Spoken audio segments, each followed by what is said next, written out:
Okay, moving on to the execution part. Last class में किस तरीके से डिक्लेयर किया जाता है, किस तरीके से इनिशियलाइज किया जाता है एक एरे को, हमने ये तो देख लिया था। अब यहाँ पर किस तरीके से एग्जीक्यूशन होगा और किस तरीके से हम वैल्यूज को प्रिंट करवाते हैं, उसका एग्जाम्पल हम देख लेते हैं, फिर will move to the next programs, किस तरीके से 2D एरे में अलग अलग प्रोग्राम्स इंप्लीमेंट होते हैं। देखिए, सबसे पहला जो हमारे पास में टाइप था डिक्लेरेशन का, वो ये था कि हम सिर्फ एरे को डिक्लेयर करके रख दे, उसमें किसी भी तरीके की वैल्यू नहीं होती, तो क्या होता है, बाय डिफॉल्ट वहां पे गार्बेज होता है। तो मैंने यहाँ पे लिखा है इंट नम 3 एंड 3, यानी कि 3 रोज हैं और हर एक रो के अंदर 3 कॉलम्स ही हमारे पास में अवेलेबल होंगे। कॉलम का काउंट जो है वो हर रो के रिस्पेक्ट में सेम रहता है। अब रो को एक्सेस करने के लिए एक वैल्यू चाहिए, कॉलम को एक्सेस करने के लिए भी एक वैल्यू चाहिए। तो आई और जे दो वेरिएबल मैंने क्रिएट कर लिए। रो के लिए एक लूप चलेगा और हर एक रो के लिए मुझे 3 बारी लूप चलाना है, क्योंकि कॉलम को तभी तो एक्सेस करेंगे। बिल्कुल वही कंसेप्ट जो नेस्टेड लूप के केस में हम लोग इंप्लीमेंट करते थे। अब यहाँ पे मैं इस एरे के अंदर इनपुट नहीं ले रही हूँ, बाय डिफॉल्ट इसके अंदर अभी गार्बेज है, तो हम उसी को प्रिंट करवा के देख रहे हैं। 2D एरे को किस तरीके से प्रिंट करवाया जाता है, हम ये कंसेप्ट हमें यहाँ पे फॉलो करना पड़ेगा। तो कितनी रोज है हमारे पास में, 3। लेकिन अगर 3 रोज हैं तो 0, 1 और 2 इंडेक्सेस होंगे हमारे।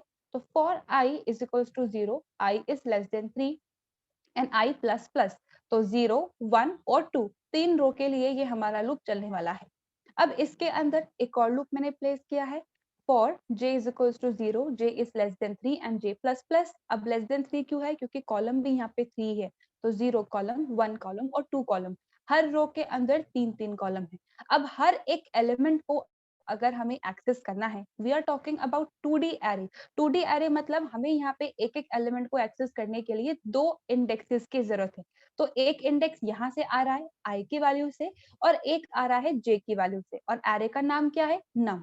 तो मैंने यहाँ पे सिंपली लिखा है printf परसेंट d। अब परसेंट d पे कौन सी वैल्यू सब्सिट्यूट होगी, जो num के 0 रो के j कॉलम पे प्रेजेंट है, यानी कि num के 0 रो के 0 कॉलम पे, 0 रो के 1 कॉलम पे, 0 रो के 2 कॉलम पे। j का लूप हमारा कंप्लीट हो गया, i के अंदर इंक्रीमेंट होगा, 1 रो का 0 कॉलम, 1 रो का 1 कॉलम, 1 रो का 2 कॉलम, फिर से इंक्रीमेंट होगा, i की वैल्यू 2 हो गई, तो 2 रो का 0 कॉलम, 2 रो का 1 कॉलम एंड 2 रो का 2 कॉलम। इसी तरीके से हमारी वैल्यूज प्रिंट होती रहेंगी। लेकिन कभी भी डेटा को टेबल के फॉर्म में प्रिंट करवाना हो तो डायरेक्टली प्रिंटफ के अंदर नहीं लिखा जाता। हमने नेस्टेड लूप के अंदर क्या किया था, पहले एक रो को प्रिंट करवाया, उसके बाद लूप खत्म होते ही हम स्लैश एन की हेल्प से नेक्स्ट लाइन पे आ गए, फिर नेक्स्ट रो को प्रिंट करवाया, फिर नेक्स्ट रो को, फिर नेक्स्ट रो को एंड सो ऑन। तो यहाँ पे भी मैंने वही चीज इंप्लीमेंट की है। एक एक रो की कंप्लीट प्रिंटिंग के बाद मैंने लिखा है printf/n। तो 0 रो के सारे एलिमेंट्स को प्रिंट करने के बाद नेक्स्ट लाइन में आ जाएंगे, फर्स्ट रो के सारे एलिमेंट्स को प्रिंट करने के बाद नेक्स्ट लाइन में, सेकेंड रो के सारे एलिमेंट्स को प्रिंट करने के बाद फिर से नेक्स्ट लाइन के अंदर आ जाएंगे। अब ये तो हो गया रो के बीच का डिफरेंस। अब मुझे कैसे पता पड़ेगा, सारी इंटीजर टाइप की वैल्यूज ही हैं, तो अगर डायरेक्टली परसेंट डी लिख दे तो वो तो सारी वैल्यूज इकट्ठी एक साथ डिस्प्ले हो जाएंगी। तो मान लीजिए अगर मैंने कहा है 2, 11 और 10, तो वो तो एक साथ दिखेगा, पता ही नहीं पड़ेगा कौन से इंडेक्स पे कौन सी वैल्यू है, क्या है। तो एक रो के एलिमेंट्स को सेपरेटेड प्रिंट करवाने के लिए मैंने यहाँ पे स्लैश टी को काम में लिया है। तो 0, 0 इंडेक्स पे वैल्यू प्रिंट होगी, देन स्लैश टी, 0, 1 की वैल्यू प्रिंट होगी, देन स्लैश टी, 0, 2 की वैल्यू प्रिंट होगी, फिर से एक स्लैश टी, और उसके बाद हम आ जाएंगे नेक्स्ट लाइन के अंदर। तो इसी तरीके से हमें 2D एरे की प्रिंटिंग करवानी होती है।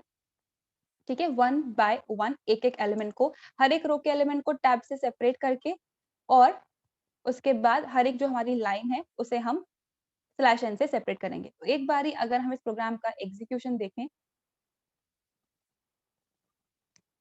प्रोग्राम को कंपाइल कर लेते हैं और प्रोग्राम को एग्जीक्यूट कर लेते हैं। आई एम श्योर सबको आउटपुट विजिबल हो रहा है अभी, क्योंकि यहाँ पे किसी भी तरीके का लॉजिकल वैल्यू हमने असाइन नहीं करवाया है, तो अपनी मर्जी से कुछ भी गार्बेज वैल्यू यहाँ पे आ रही है, जो नेगेटिव के अंदर भी हो सकती है, पॉजिटिव के अंदर भी हो सकती है, इट कैन बी एनीथिंग। तो ये था हमारा सबसे पहला example of creating a 2D array and printing all the values. अभी इसमें कुछ वैल्यू नहीं है, इसलिए गार्बेज आया है। इस एग्जाम्पल में किसी को कुछ भी कंफ्यूजन?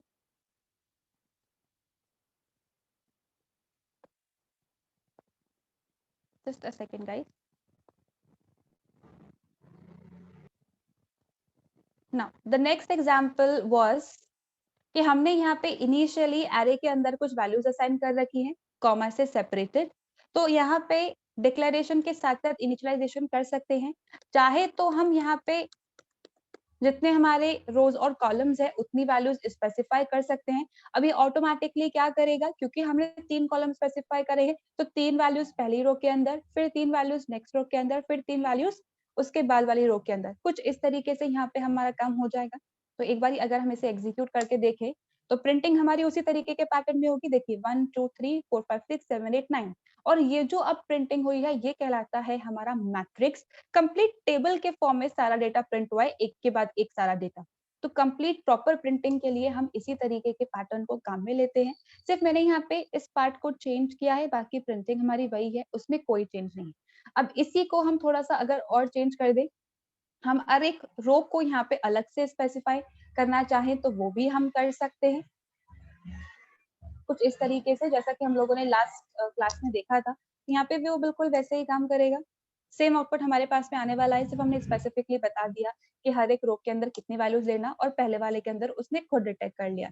अब यहाँ पे मान लेते हैं सबको 0 से इनिशियलाइज करना है, तो सिर्फ एक सिंगल 0 पास करना है। बाकी किसी भी जगह हमें कुछ भी मेंशन करने की जरूरत नहीं है। तो देखिए सब जगह यहाँ पे 0 आ गया है। एक और एग्जाम्पल था जहाँ पे हमने 2 या 3 वैल्यूज स्पेसिफाई कर दी। तो अब यहाँ पे जितनी वैल्यू स्पेसिफाई करी है वेल एंड गुड, बाकी सब जगह ऑटोमेटिकली 0 आ जाएगा। जैसा कि 1D के अंदर हमारे पास में रूल था, सेम कंसेप्ट 2D के केस में भी है। यहाँ पे भी हमारे पास में बाकी बचे हुए प्लेसेस पे ऑटोमेटिकली 0 आ जाएगा। अब यहाँ पे अगर मैं इस रो को स्किप कर दूं तो भी ये काम करेगा। तो देखिए यहाँ पे मैंने रो को स्किप कर दिया है और अब यहाँ पे हमारे पास में गार्बेज वैल्यू आ गई। देखिए कुछ इस तरीके से रो को स्किप करेंगे, एक्सेप्ट करेगा। तो ये जो स्किपिंग वाला पार्ट है ये इनपुट लेके प्रॉपर सक्सेसफुली काम कर जाता है। तो यहाँ पे आप जिस तरीके से चाहें उस तरीके से एरे को क्रिएट कर सकते हैं, बट मोस्टली हम हमेशा रो और कॉलम का साइज स्पेसिफाई करते हैं। चाहे तो यहाँ पे डिफाइन को काम में ले सकते हैं, उसके अकॉर्डिंग भी ये काम कर जाएगा। अब किसी भी पार्ट में किसी को कुछ प्रॉब्लम है, just a second. Now moving to the next example, यहाँ पे अभी तक हमने डायरेक्टली जो 2D एरे है उसे क्रिएट किया, उसे इनिशियलाइज करवाया और उसकी प्रिंटिंग हमने करवा दी सिंपली। लेकिन अगर हमें यूजर से इनपुट लेके काम करवाना हो तो वही हमारा नेक्स्ट एग्जांपल है। We are accepting 9 integers in 2D array and display values. अब देखिए यहाँ पे 9 का सिंपली मतलब इतना सा होता है कि हमारे 2D एरे के अंदर ऑन टोटल 9 एलिमेंट्स होने वाले हैं। तो 9 एलिमेंट्स कब बनेंगे, जब 3 by 3 की मैट्रिक्स होगी। तो हो सकता है यहाँ पे आपको कहा जाए कि accept integers in 2D array and perform this या डू दिस, तो आप अपने अकॉर्डिंग किसी भी तरीके की मैट्रिक्स क्रिएट कर सकते हैं। लेकिन मोस्ट ऑफ द टाइम्स जो क्वेश्चन आते हैं वो इस 9 इंटीजर्स को यूज करके ही आते हैं। यूजुअली 3 by 3 की मैट्रिक्स ही इंप्लीमेंट करते हैं। बाकी अगर आप चाहें तो कॉलम का साइज चेंज कर सकते हैं, रो का साइज चेंज कर सकते हैं, उसके अकॉर्डिंग काम हो जाएगा। तो सबसे पहले मैंने मेन को स्टार्ट किया है, फॉलोड बाय हमारे वेरिएबल का क्रिएशन। इन टाइप का नम नाम का मैंने एक एरे बनाया है जिसके अंदर 3 रोज हैं और 3 कॉलम्स यहाँ पे हमारे पास में अवेलेबल है।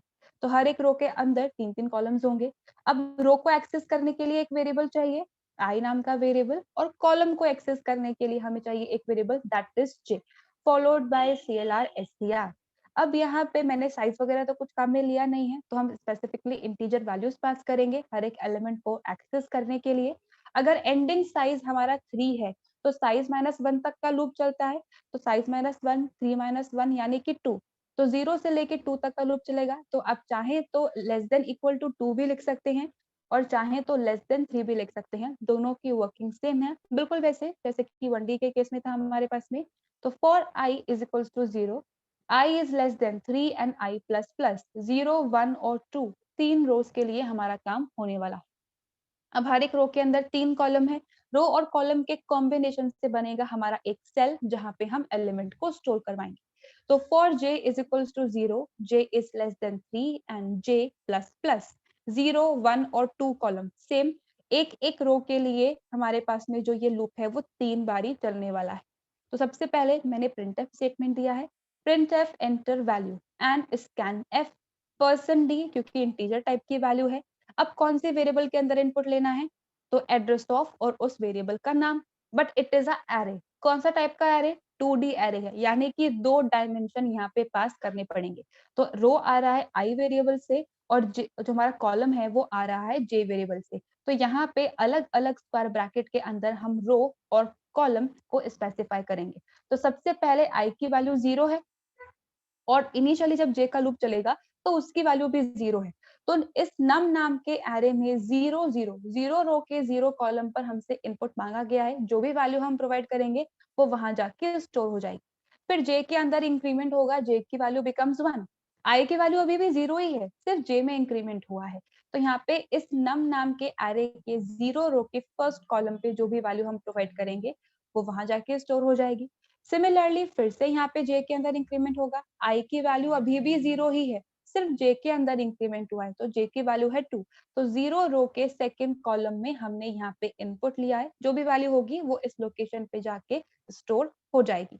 जे का लूप कंप्लीट हो गया। तो जब इनर लूप कंप्लीट हो जाता है तो क्या होता है, इंक्रीमेंट होता है। अब आई के अंदर इंक्रीमेंट होगा, आई की वैल्यू बन चुकी है 1। तो फर्स्ट रो के लिए अब हमारा काम होने वाला है। फिर से जे का लूप चलेगा 0 से लेस देन 2 तक का। तो फर्स्ट रो के 0 कॉलम पे जो भी इनपुट यूजर ने दिया वो वहां जाके स्टोर हो गया। फिर जे के अंदर इंक्रीमेंट, अब यहाँ पे आई की वैल्यू 1 ही रहेगी। तो फर्स्ट रो के फर्स्ट जो हमारा कॉलम है वहां पे जाके इनपुट हो जाएगा। फिर से जे के अंदर इंक्रीमेंट, तो 1 रो के 2 कॉलम पे वैल्यू जाके स्टोर हो जाएगी। तो यहाँ पे ये वाला हमारा लूप कंप्लीट हो गया। फिर से आई के अंदर इंक्रीमेंट, इट बिकम्स 2 नाउ। तो सेकेंड रो के लिए बिल्कुल सेम प्रोसेस काम करेगा। सेकेंड रो के 0 एलिमेंट पे इनपुट जाएगा, सेकेंड रो के 1 एलिमेंट पे इनपुट जाएगा और सेकेंड रो के सेकेंड कॉलम पे इनपुट जाएगा। तो इस तरीके से हमने यहाँ पे 9 इंटीजर्स का 9 वैल्यूज का इनपुट लिया है यूजर से। अब ये है इनपुट वाला पार्ट। अगर प्रिंट करवाना हो तो सेम वही 2 लूप हमें चलाने पड़ते हैं। तो यहाँ पे आई और जे का लूप मैंने एग्जीक्यूट किया है, 0 से लेस देन 3 एंड 0 से लेस देन 3। तो हर एक रो के लिए ये लूप चलेगा हमारा 3 बार।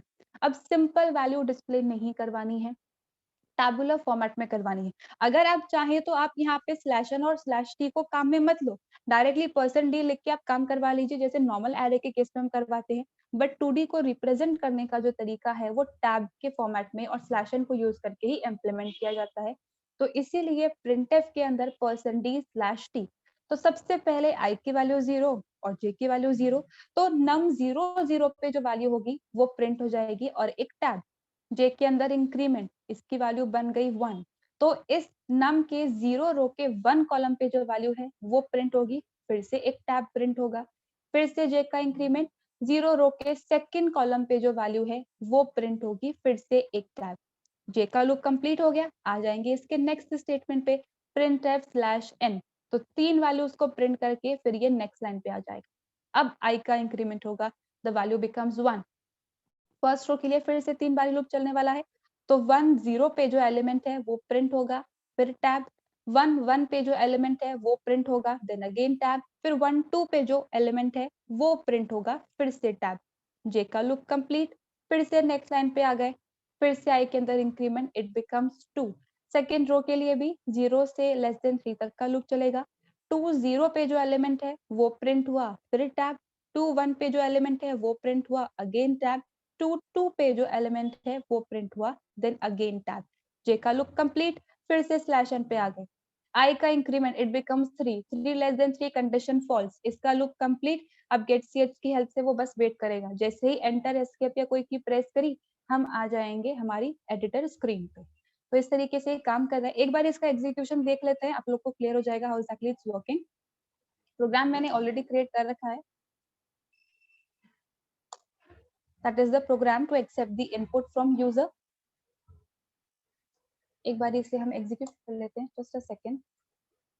ओके, यहाँ पे F9। अब इनपुट हमसे मांगा गया है तो हम कुछ भी इनपुट दे सकते हैं। तो मैंने यहाँ पे 10 20 30 40 50 and 60 and 70 and 80 and 90 9 values का इनपुट मांगा गया है। 9 वैल्यूज प्रोवाइड कर दी और देखिए टैबुलर फॉर्मेट के अंदर ये प्रिंटिंग हो गई है। तो फर्स्ट रो के अंदर फर्स्ट 3 वैल्यूज, फिर नेक्स्ट 3 वैल्यूज, फिर नेक्स्ट 3 वैल्यूज। तो कुछ इस तरीके से यूजर से एक्सेप्ट करके वैल्यूज को आप प्रिंट करवा सकते हैं। अब इस प्रोग्राम के अंदर किसी को कुछ भी कंफ्यूजन?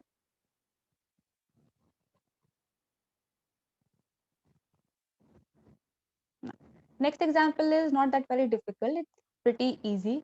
हमें बेसिकली करना क्या है, हमें यूजर से इनपुट लेना है 9 नंबर्स का, और जितने भी एलिमेंट्स यूजर ने इनपुट किए उन सब का सिंपली हमें सम करवाना है। बड़ा इजी सा प्रोग्राम है, जैसे हम लोगों ने 1D array के केस में किया था, बस यहाँ पे भी वही काम करना है। अब कैसे काम कर रहा है, वन बाय वन उसको देख लेते हैं। स्टार्टिंग विद मेन, ठीक है। उसके बाद सबसे पहले वही एरे का क्रिएशन हमें करना है। तो इंट टाइप का नम नाम का एक एरे मैंने क्रिएट किया है, 3 रोज और 3 कॉलम्स उसके अंदर प्रेजेंट होंगे। अब यहाँ पे कोई भी अगर रो और कॉलम को चाहे एक्सेप्ट कर रहा है या उनको प्रिंट करवा रहा है, सेम स्क्वायर ब्रैकेट के अंदर डेटा आपको नहीं लिखना है, ठीक है। यहाँ पे अलग अलग स्क्वायर ब्रैकेट के अंदर डायमेंशन स्पेसिफाई होते हैं, तो ये मिस्टेक मत करिएगा। तो यहाँ पे 3x3 का मैंने एक एरे क्रिएट कर लिया है। अब मुझे रो एक्सेस करनी है आई वेरिएबल, कॉलम एक्सेस करना है जे वेरिएबल, और सबका सम कैलकुलेट करना है। तो जैसे जैसे वैल्यूज आ रही हैं वैसे वैसे सम करवाते जाएंगे।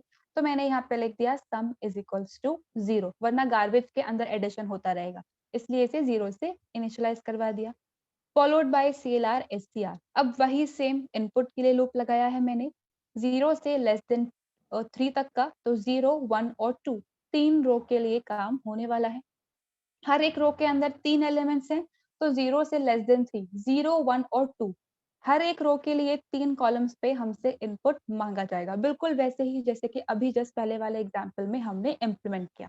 तो print f enter a value and scan f %d address of num of ij। तो 0 0 0 1 0 2 then 1 0 1 1 1 2 then 2 0 2 1 and 2 2 in respective indexes पे हमसे इनपुट मांगा जाएगा और वन बाय वन वैल्यू वहां जाके स्टोर हो जाएगी। अब यहाँ पर मुझे प्रिंटिंग भी करवानी है मेरे एरे की, और सम भी मुझे डिस्प्ले करवाना है। तो मैंने यहाँ पे एक और लूप चलाया है, अगेन आई और जे का, क्योंकि एक एलिमेंट को एक्सेस करने के लिए 2 लूप तो चाहिए ही होंगे। तो सेम वही हमारा आई और जे का लूप चल रहा है। I is equals to 0, I is less than 3, J is equals to 0, J is less than 3, 0 से 2 तक का, 0 से 2 तक का हमारा लूप चलेगा। अब जो एलिमेंट आ रहे हैं उन्हें हमें सम करना है, तो यहाँ पे सम वेरिएबल हमने ऑलरेडी क्रिएट कर रखा है। मान लीजिए यहाँ पे जो इनपुट हमें दिया गया है वो है कुछ इस तरीके का, 1 से लेके 9 तक की ये वैल्यूज हमें प्रोवाइड करवाई गई है। तो सबसे पहले जब हमारा लूप चल रहा है 0 रो के 0 कॉलम के लिए, तो यहाँ पे मैंने लिखा है sum is equals to sum plus num of ij। Sum के अंदर क्या है 0, और नम ऑफ ij के अंदर क्या है, i के अंदर है 0, j के अंदर है 0, तो नम ऑफ 0 0 पे क्या है 1 एज अ वैल्यू स्टोर है। तो 0 प्लस 1 क्या हो जाएगा 1, और उसे मैंने असाइन कर दिया फिर से सम नाम के वेरिएबल के अंदर। और अब उस करंट एलिमेंट को मैंने यहाँ पे printf की हेल्प से प्रिंट करवा दिया, printf %d/t num of ij। तो 1 हमारी स्क्रीन पर प्रिंट हो जाएगा। फिर से j के अंदर इंक्रीमेंट होगा, द वैल्यू बिकम्स 1। 0 रो के फर्स्ट कॉलम पे क्या वैल्यू है 2 एज अ वैल्यू प्रेजेंट है, तो सम plus num of ij, sum के अंदर लास्ट टाइम वैल्यू थी 1, 1 में अगर 2 का इंक्रीमेंट करूं, 2 का एडिशन करूं सॉरी, तो इट बिकम्स 3, सम के अंदर 3 आ गया। अब यहाँ पे कहा क्या गया है, एक टैब का स्पेस भी देना है हमें, और उसके बाद नेक्स्ट एलिमेंट को प्रिंट करवाना है। तो 0 रो के फर्स्ट कॉलम पे क्या वैल्यू है 2, ये प्रिंट हो गया और एक टैब प्रिंट हो गई। जे का फिर से इंक्रीमेंट होगा, इट बिकम्स 2। अब यहाँ पे 0 रो के सेकंड कॉलम पे जो एलिमेंट प्रेजेंट है यानी कि 3, हम उससे ऐड करवा रहे हैं सम की वैल्यू के साथ में। तो 3 में अगर 3 प्लस करूं इट बिकम्स 6, तो सम के अंदर हो गया 6। उसके बाद उस एलिमेंट की प्रिंटिंग, तो यहाँ पे 1 2 3 हमारे पास में प्रिंट हो गया। जे का लूप ओवर, अब इंक्रीमेंट होके वो 3 बन जाएगा, 3 लेस देन 3, तो ये तो चलेगा ही नहीं। /n आ गए हम लोग नेक्स्ट लाइन के अंदर, इधर नेक्स्ट लाइन के अंदर आ गए। i का इंक्रीमेंट होगा, द वैल्यू बिकम्स 1। अब इन 3 वैल्यूज को तो हमने ऑलरेडी यहाँ पे एक्सेस कर लिया है। अब फर्स्ट रो के 0 कॉलम की बात हो रही है, सम प्लस फर्स्ट रो 0 कॉलम, तो 6 में मैं अगर 4 का एडिशन करूं तो क्या बन जाएगा हमारे पास में 10, तो सम के अंदर 10 आ गया। फिर उसकी वैल्यू प्रिंट होएगी। तो क्योंकि हम नेक्स्ट लाइन में हैं तो 4 इधर प्रिंट होगा और एक टैब स्पेस आ जाएगी। जे का इंक्रीमेंट फर्स्ट रो के फर्स्ट कॉलम यानी कि 5 की बात कर रहे हैं, तो 10 में अगर 5 का एडिशन करूं तो इट बिकम्स 15, तो सम के अंदर 15 हो गया। फिर से नेक्स्ट एलिमेंट की प्रिंटिंग, तो यहाँ पे 5 प्रिंट हो गया। फिर से जे का इंक्रीमेंट, नाउ इट बिकम्स 2, तो अब यहाँ पे नेक्स्ट एलिमेंट है हमारा 6, तो फर्स्ट रो के सेकंड कॉलम पे जो वैल्यू है हम उसको एक्सेस कर रहे हैं। तो 15 में अगर मैं 6 को ऐड करूं इट बिकम्स 21, ठीक है। तो अब यहाँ पे 21 सम के अंदर आ गया और फिर नेक्स्ट वैल्यू को हमने यहाँ पे प्रिंट करवाया है, तो 6 यहाँ पे प्रिंट हो जाएगा। अब जे का लूप कंप्लीट, फिर से आ गए नेक्स्ट लाइन पे, तो अब यहाँ पे डेटा की प्रिंटिंग होगी और 1 बाय 1 सम के अंदर एडिशन होता जाएगा। आई का इंक्रीमेंट इट बिकम्स 2, ये तीनों वैल्यूज हमने एक्सेस कर ली, ठीक है। ये तीनों वैल्यूज एक्सेस हो चुकी है। सेकंड रो के 0 एलिमेंट को हम एक्सेस करेंगे और उसे सम के अंदर ऐड करवाएंगे। तो 21 के अंदर अगर मैं 7 को ऐड करूं इट बिकम्स 28, तो ये 28 सम के अंदर चला गया। अब यहाँ पे फिर से प्रिंटिंग होगी, तो यहाँ पे क्योंकि हम नेक्स्ट लाइन के अंदर है 7 इधर प्रिंट होगा। फिर से सम कैलकुलेट होगा, 28 में फिर से 8 जो है वो ऐड हो जाएगा, इट बिकम्स 36, ठीक है। Now it becomes 36। फिर से नेक्स्ट एलिमेंट को हम यहाँ पे प्रिंट करवा रहे हैं, तो ये 8 हमारा प्रिंट हो गया। फिर से इंक्रीमेंट होगा 36 प्लस 9 इट बिकम्स 45, तो सम के अंदर 45 है और यहाँ पे लास्ट वैल्यू को हम प्रिंट करवाएंगे तो इट बिकम्स 9। जे का लूप कंप्लीट, फिर से आ गए हम नेक्स्ट लाइन पे। अब यहाँ पे आई के अंदर इंक्रीमेंट होगा, it becomes 3, 3 less than 3, condition false, आ गए लूप के बाहर। तो इसके बाद क्या होगा, जस्ट बाद जो स्टेटमेंट है हम वहां पे आ जाएंगे, print f sum of all elements percent d और सम। तो सम के अंदर क्या वैल्यू है 45, तो सम ऑफ ऑल एलिमेंट्स कोलन 45 हमारे पास में मैसेज आएगा। तो कुछ इस तरीके से आपको इनपुट लेना है, 1 बाय 1 यहाँ पे एलिमेंट को, जो भी एलिमेंट आ रहे हैं उनको ऐड करवाते जाइए और यहाँ पे उनको आप प्रिंट करवाते जाइए। कुछ इस तरीके से काम हो सकता है। अब अगर आप चाहें तो इस सम वाले स्टेटमेंट को आप यहाँ पे भी लिख सकते थे, इस लूप के अंदर सेम काम करेगा, क्योंकि प्रिंटिंग तो हम सम के बाद में ही करवाने वाले हैं, पर यहाँ पे मुझे एरे की प्रिंटिंग भी करवानी थी सम के साथ साथ में, इसलिए मैंने बाद वाले लूप के अंदर लिख दिया। अगर आप चाहें तो सेम स्टेटमेंट यहाँ पे भी लिखेंगे तो भी काम करेगा, क्योंकि जैसे जैसे वैल्यूज आती जा रही हैं वैसे वैसे हम उनको सम करवाते जा रहे हैं। तो either of the two ways, आप दोनों में से कुछ भी इम्प्लीमेंट कर सकते हो, एंड में हमारा अल्टीमेटली सम तो आ ही जाएगा। अब इस प्रोग्राम का एक बार एग्जीक्यूशन देख लेते हैं, फिर किसी को कुछ प्रॉब्लम होगा तो हम उसकी भी बात कर लेंगे, ठीक है।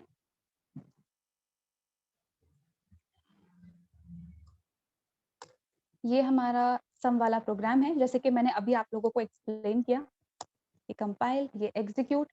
वैल्यू की अगर बात करते हैं तो अभी सेम वैल्यू दे देते हैं जैसा कि हमने अभी एग्जाम्पल के अंदर डिस्कस किया है। सारे एलिमेंट्स का सम, तो प्रिंटिंग भी हो गई है, सम ऑफ ऑल एलिमेंट्स 45 भी आ गया है। तो कुछ इसी तरीके से यहाँ पे सम हम इम्प्लीमेंट कर सकते हैं। अब इस प्रोग्राम में किसी को कुछ भी कंफ्यूजन है, प्लीज डू रेज हैंड।